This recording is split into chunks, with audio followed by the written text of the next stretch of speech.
各位觀眾，大家下晝好啊！時間呢，而家係3:59啊，即係4點啦。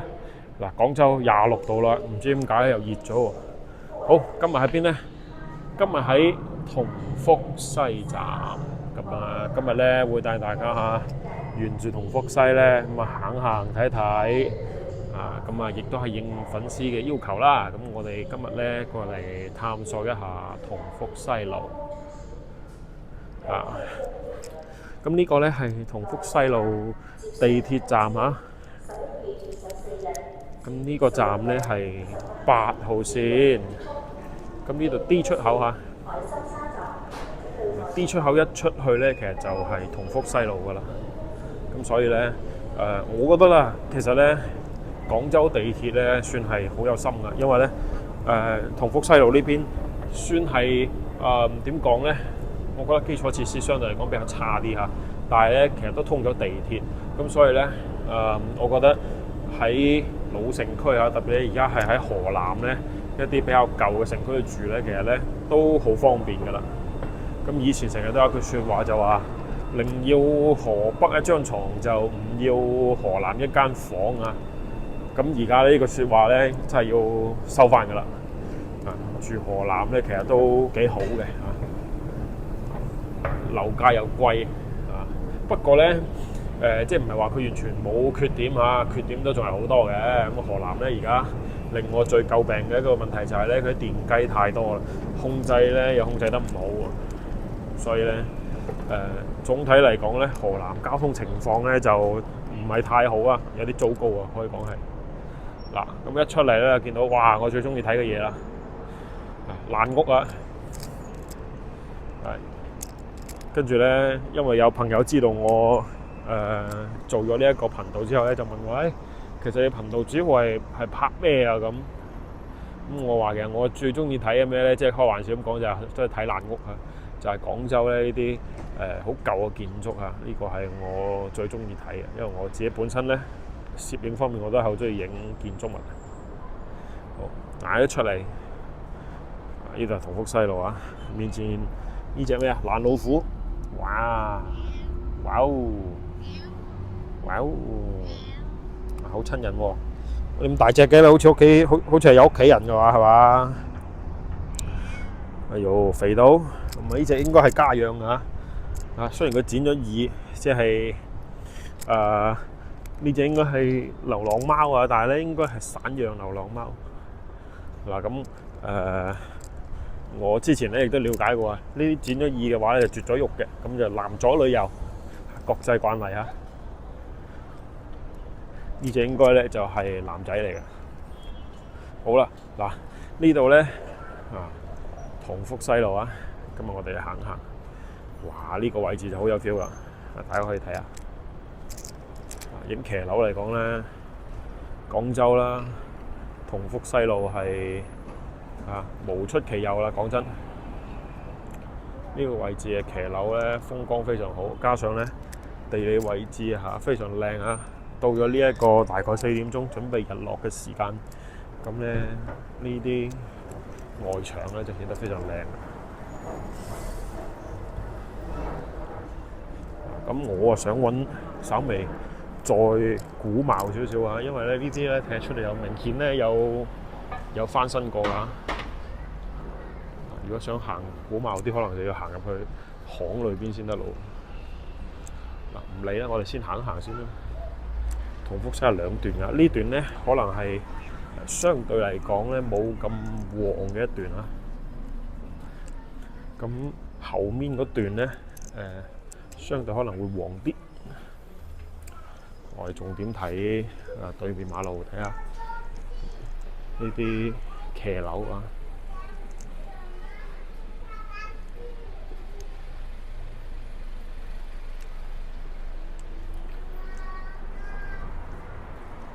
之前咧，我哋去睇騎樓咧，有幾個地方，一個係和平東路啊，和平東、和平西，一個咧就係中山5路啊。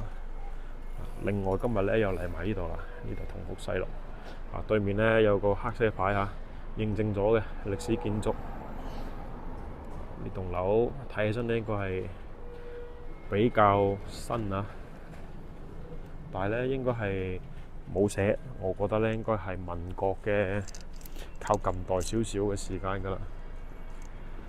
因為呢片啊，全部啲外牆都好新，咁我估啦，如果佢係古貌嘅話，就肯定係民國靠近代嘅時候啦。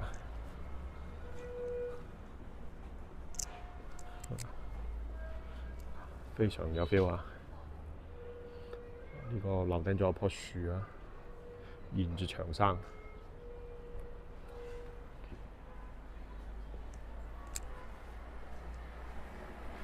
咁呢段咧一路行落去咧，其實係去到珠江江邊㗎啦。咁咧就差唔多呢個叫洲頭咀嗰邊啦。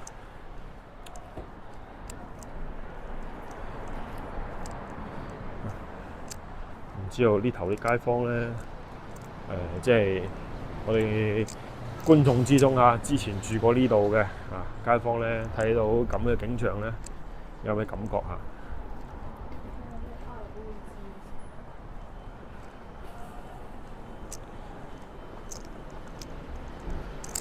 我咧就覺得好幽靜啊，呢度唔算好煩囂。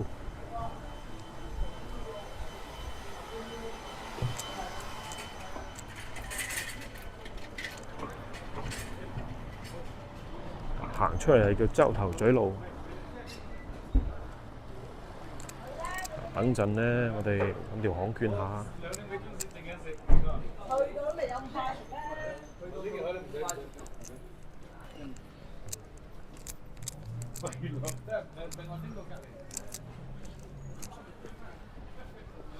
因為咧，同福西咧，同呢一個洪德路呢邊咧，個社區咧，其實就已經基本上咧，即係叫做撈埋一齊㗎啦。咁我見到地圖上面咧，基本上咧都係叫洪德乜嘢洪德乜嘢咁啊，洪德社區啦嚇。咁所以咧，同福西路可能就係即係得一條路啦嚇。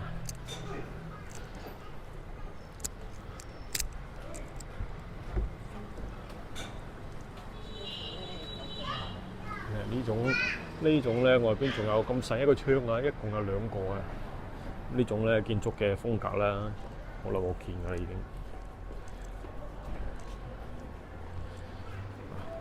咁啊，騎樓翻新過晒㗎啦，基本上咧遮住晒個木頂㗎啦。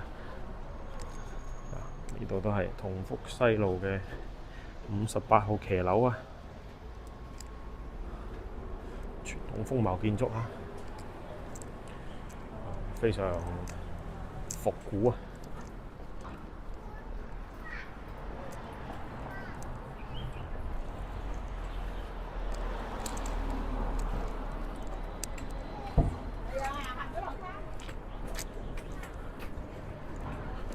我哋睇睇呢個位置，哇！呢棟嘢靚啊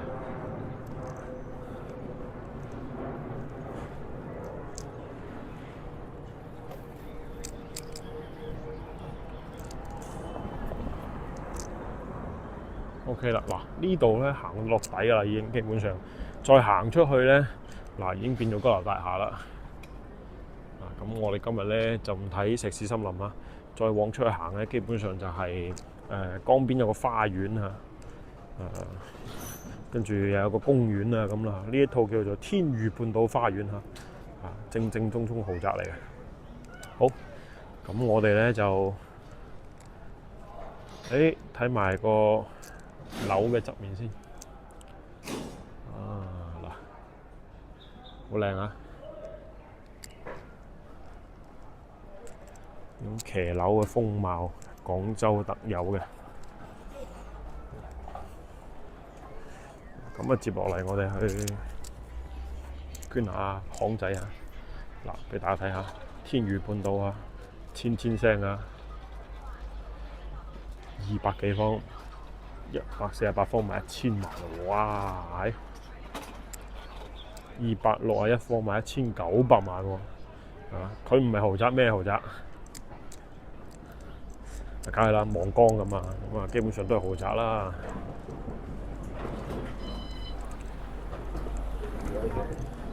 嗱，我而家行入嚟咧，呢度叫德和新街。咁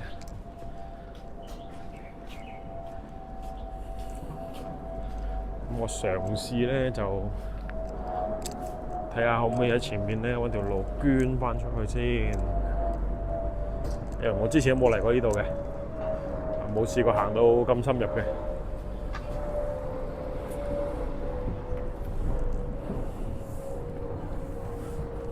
但係咧呢度啊，住咗大量嘅廣州嘅我哋叫老廣州嚇，廣州本地人特別多。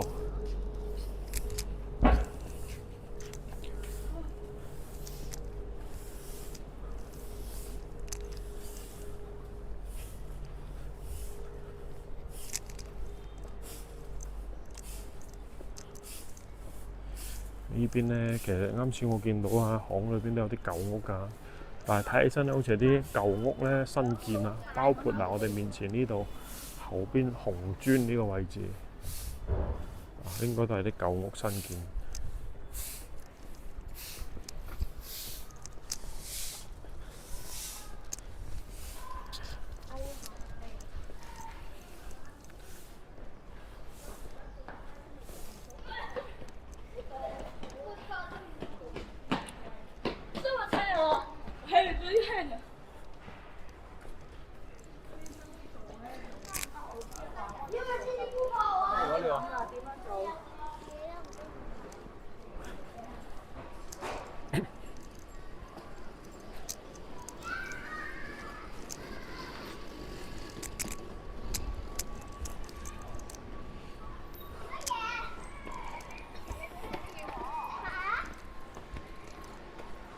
好多小朋友啊，放學啦。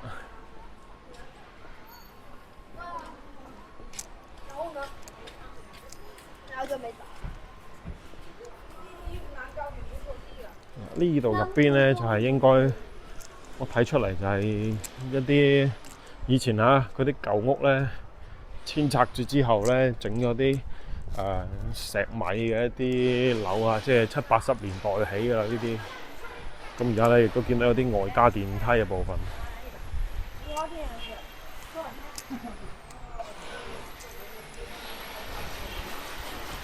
嗱，仲有人喺度裝修啊！應該呢啲屋咧而家係幾好賣㗎啦。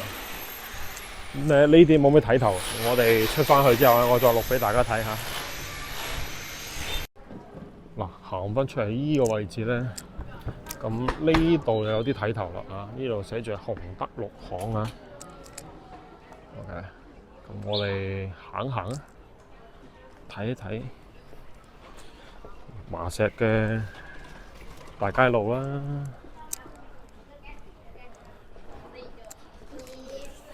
呢種發展模式咧，我覺得可以參照翻荔灣區黃博偉。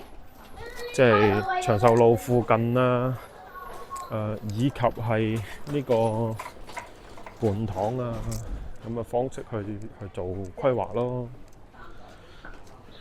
耀華大街嗰邊咧，之前我哋都睇過啊。其實咧，類似㗎呢一種風貌，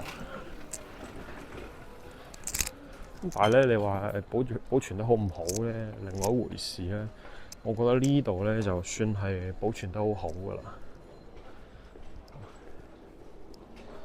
我哋換一個路口行啦。咁先見到呢度咧，好似有一棟叫寶樹綠巷喎。哇！佢啲名咧都好得意啊。呢邊我啱先咧見到一個牌啊。洪德五巷嘅呢個文具，即係有喺呢個傳統風貌建築認證牌。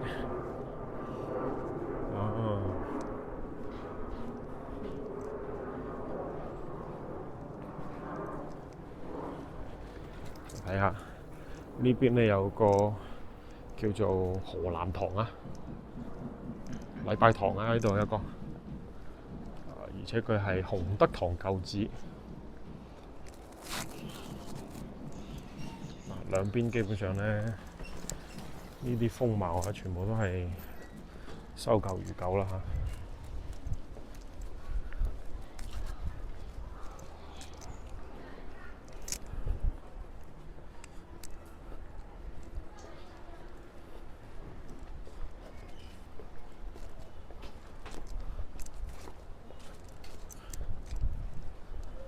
呢度有間紅牆嘅，不過貼嘅。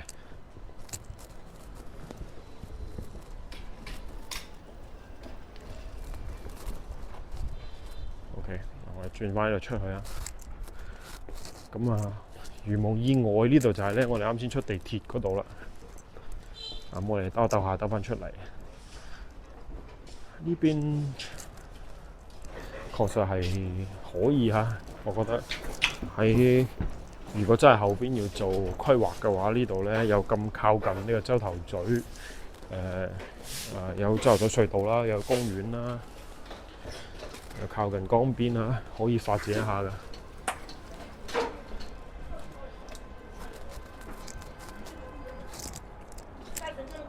冇錯，呢度啊就係我哋啱先地鐵站嗰度啊，影到嗰啲爛屋。呢個地鐵站，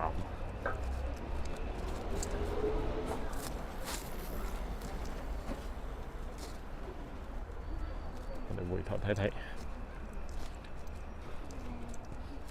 呢種街景咧，如果有陽光再射入嚟咧，就正啦。主要我係想睇呢個民國時嘅建築，高3層。近現代嘅呢個集合式住宅啊，OK， 確實原來嗰種叫做西式拱柱同埋又叫寶瓶欄杆啊，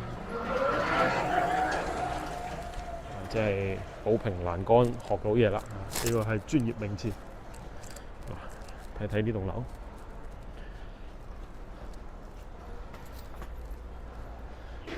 又真係有西式拱柱啊！喺上邊。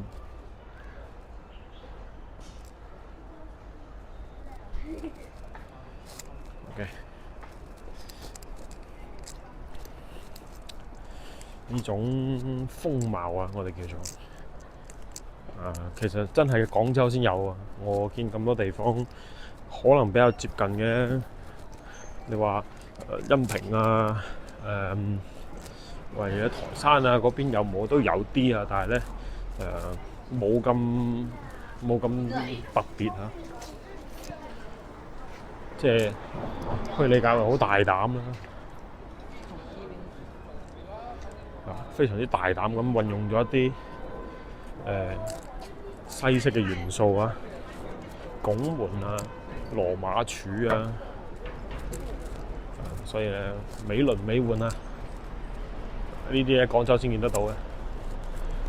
好啦，咁我哋咧過咗馬路之後咧，行埋剩低嗰段啊，因為咧對面仲有一段同福西，一小段咧行之後咧就到叫同福中路噶啦。呢條咧工業大道啊，嗱我哋面前睇到嘅上面嗰條啊，叫人民橋嘅一個引橋。OK。一過去咧，就已經係去到呢一個沙面噶啦。OK， 咁我哋過馬路先。喺過馬路之前啊，我哋睇到咗呢一個，咁咧啱先咧洪德堂舊址啦睇咗啦，波台嗱波樓呢兩個咧就未睇到嘅。咁啊後邊仲有呢個洪德巷歷史文化街，啱先亦都睇咗啦。海天四望小遊園呢個係未睇嘅，我哋可以望一望呢張地圖。哦，我知啦，咁呢一個叫做波台波樓咧，係喺靠近點講啊？靠近江邊靠近濱江西路嗰邊嘅。咁我哋可以咧再揾時間去睇啊。啱先咧，我哋行咗呢一忽啊。OK。咁後邊咧，其實接落嚟我哋行嘅部分咧，有更加多。譬如話就係睇翻呢一個部分以及上面呢個部分啦。OK， 好，事不宜遲啦。咁我哋過馬路先。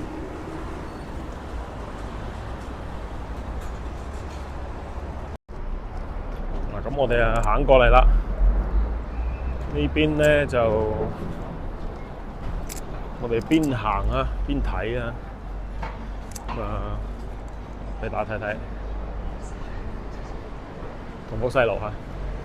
突然間咧，我哋可能會過翻去對面咧，因為佢有一個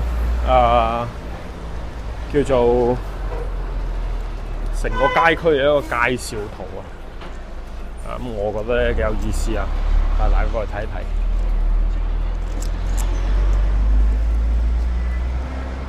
咁呢邊咧就發展得比啱先嗰度咧，係咪旺好多咧？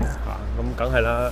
呢邊係往東行啊，即係佢會一直出翻去江南大道嗰邊嘅，咁所以咧呢邊咧人氣方面啊，會比啱先往西咧會稍微旺啲，而且咧呢邊咧已經係起咗高樓大廈噶啦，啲高層住宅啊。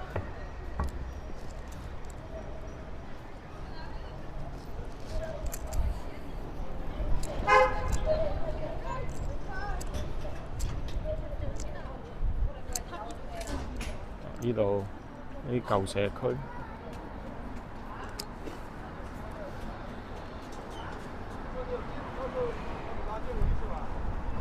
我哋先行下，我見到對面寫住有叫雙清樓，應該係好精彩啊！我哋過去一陣間去望一望。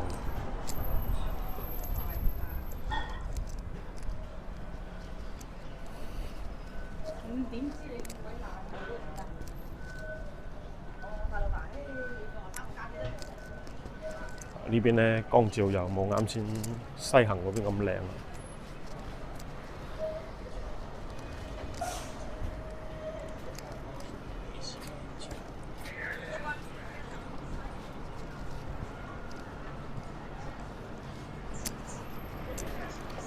呢邊而且咧路好窄啊，所以咧大家行嘅時候咧，真係翻嚟行啊！懷舊嘅時候咧要小心啲啊，千祈唔好行出去外邊車道嗰度啊，非常危險。咁其實樓底下咧好多啲粥粉麵飯啊，做生意嘅。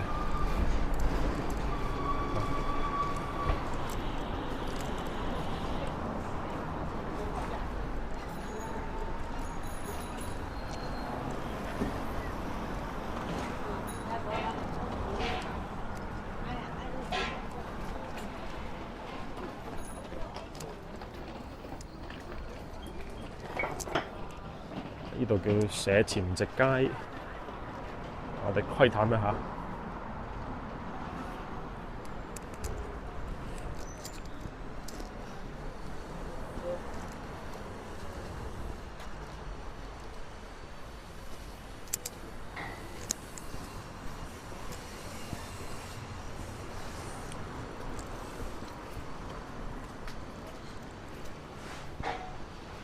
呢邊咧鴻福西路算老尾㗎啦，所以咧肯定就冇咁精彩啊！但係咧我見到咧啱先佢嗰個過馬路之前睇到嗰份地圖咧，上面寫密密麻麻嘅嘢，都係呢啲景點嚟嘅，但係咧行到呢度啊，一個都睇唔到。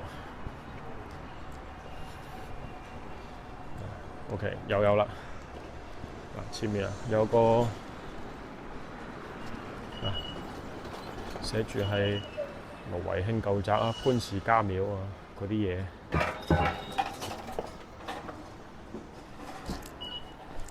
哦嗱，呢度碑林呢個叫做。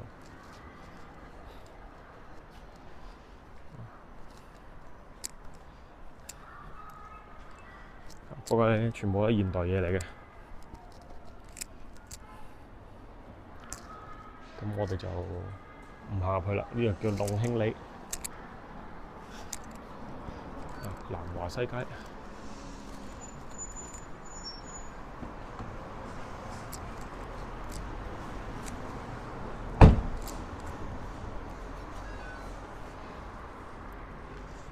我哋睇睇呢份地圖。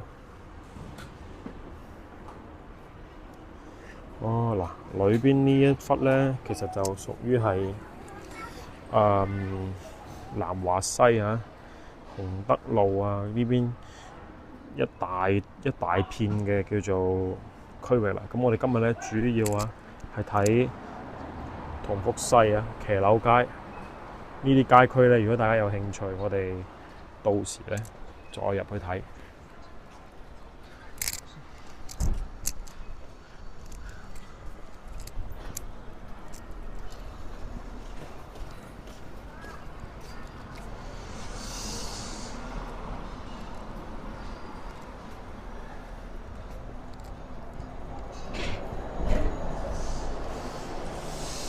咁佢街區咧，佢叫做革新過之後咧，其實會發覺啦，真係想行我哋之前講嘅叫做耀華大街啊，行呢一個類似於半溪啊咁樣嘅一個風格嚇。呢度應該係最出名嘅一個街景啊！前面咧會有一個坡道向上啊，呢度有一個轉彎位，一期講唔晒。呢個南達堂啊，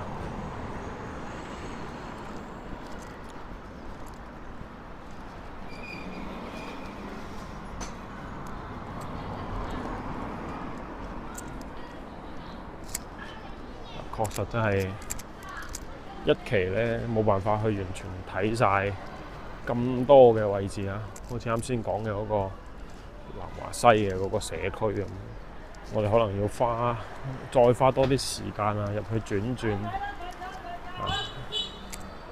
如果大家有興趣咧，我哋花時間啦，點讚留言話我知，我哋再去睇一睇。好啦，咁我哋行完呢度咧，我哋就翻轉頭睇一睇啱先講嘅個雙清樓啊。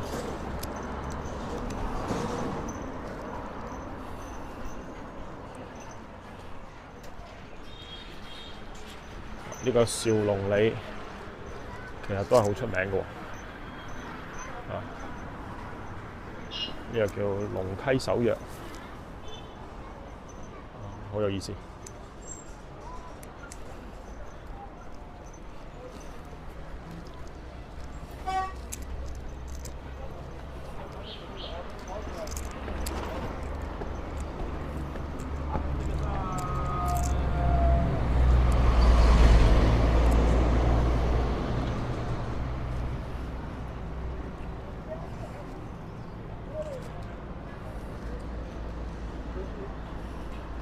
回去自己。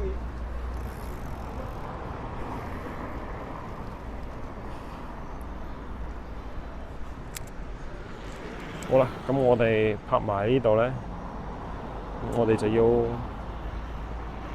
行翻轉頭啦。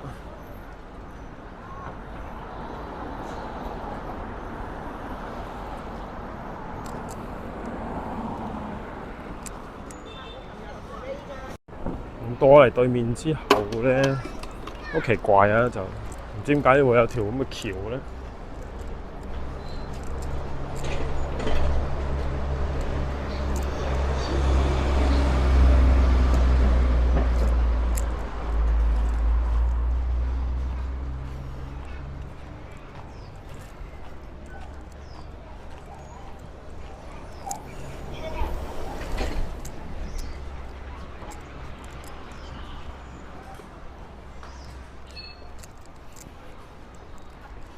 咁啊，前面有一個我哋最中意睇到嘅東西啦，有個中介行啊，睇先。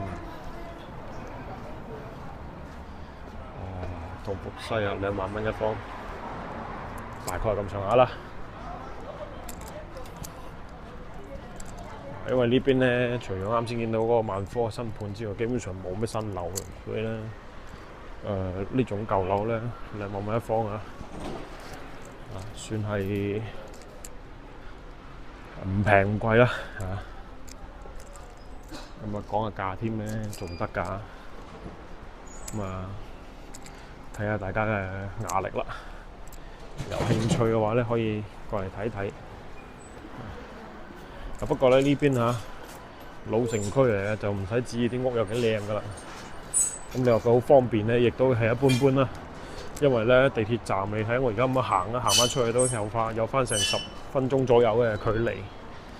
咁所以咧你慢慢一方係有道理嘅。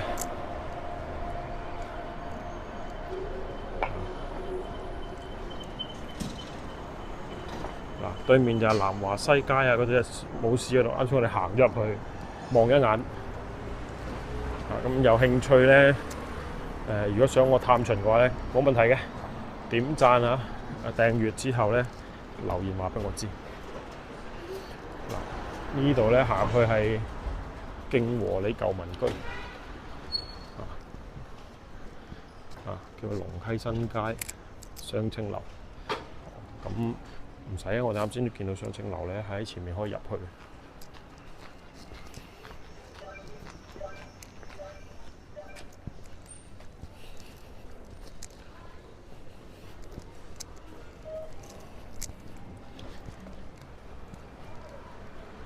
不過呢段路咧，講真唔好行啊，因為咧有得整樓啊。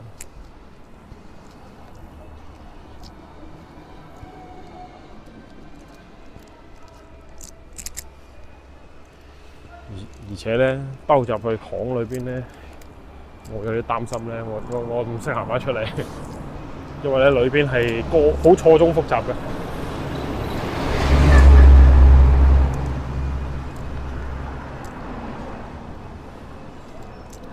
呢度咧呢棟樓係收線啊。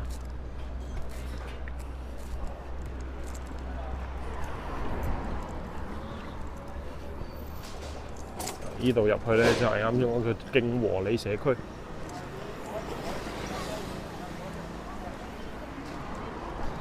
裏邊我見到咧都喺度整緊㗎，即係喺度整緊屋㗎。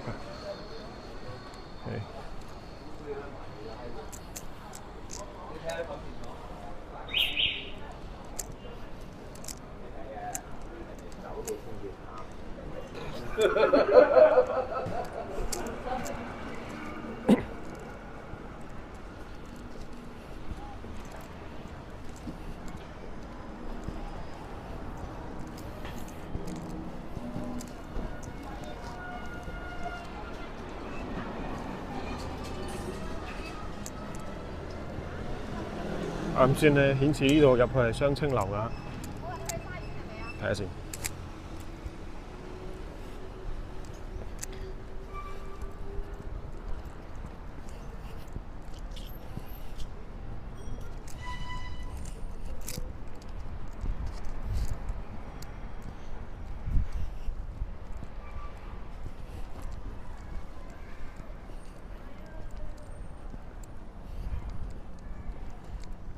我諗呢個就係雙清樓。哎呦，見到個外邊咧用啲鐵架頂住啦，成間屋，即係其實佢有坍塌風險，先會咁做嘅啫。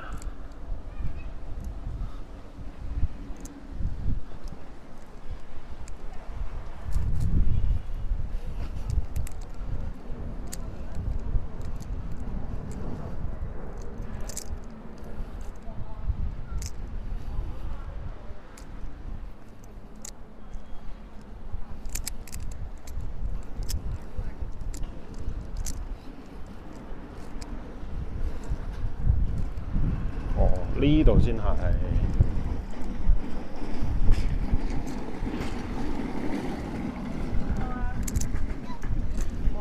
我哋簡單去睇睇佢有啲咩歷史嘅叫做價值啊，唔知有冇寫添。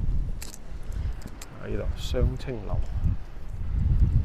都係原址改建嘅，應該係。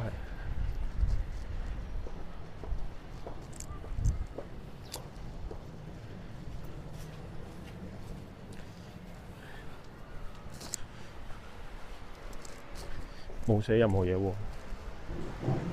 哦，廖仲愷何香凝夫婦嘅故居。哦，明白晒。冇開啊今日。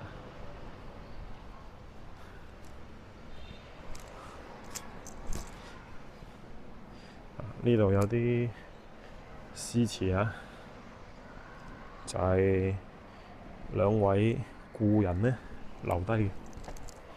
好咧，入唔到去睇添。咁啊，我哋行返出去外邊呢，睇睇社區嘅一啲大體介紹。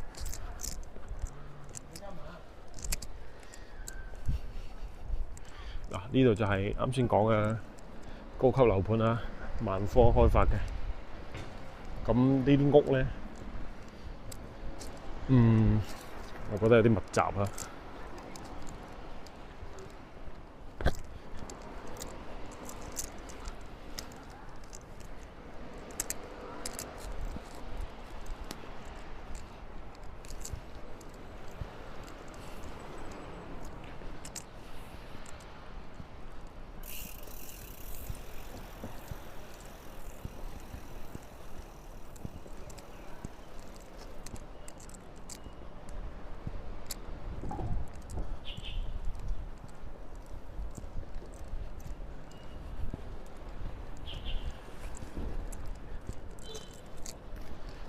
呢度叫同源街，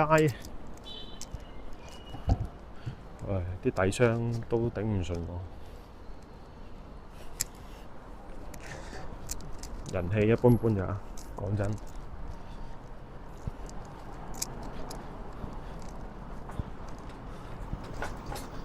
好啦。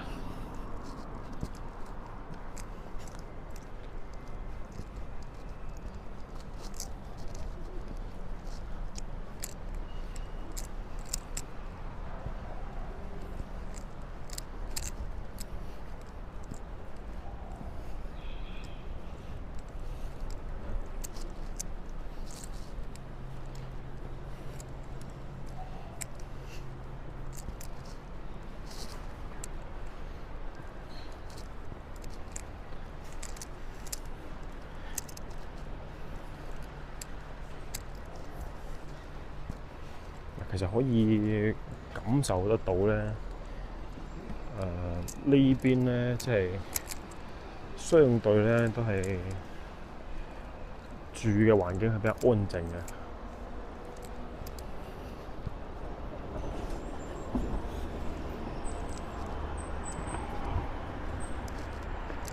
呢度有條修好咗嘅一條舊巷。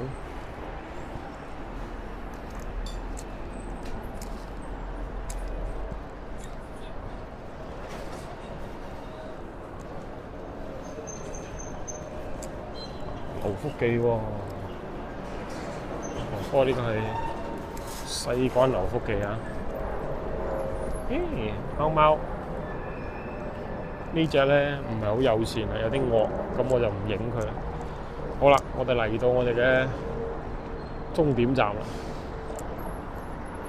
啱先所講嘅就係呢度啊，有個同福西嘅一路牌啊。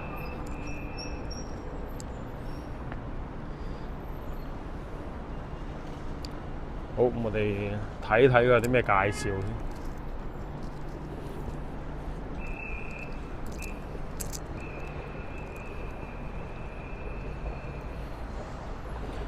金花廟，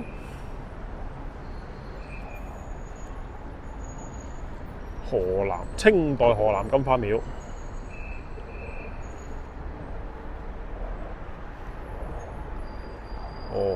講緊嘅係金花廟嘅一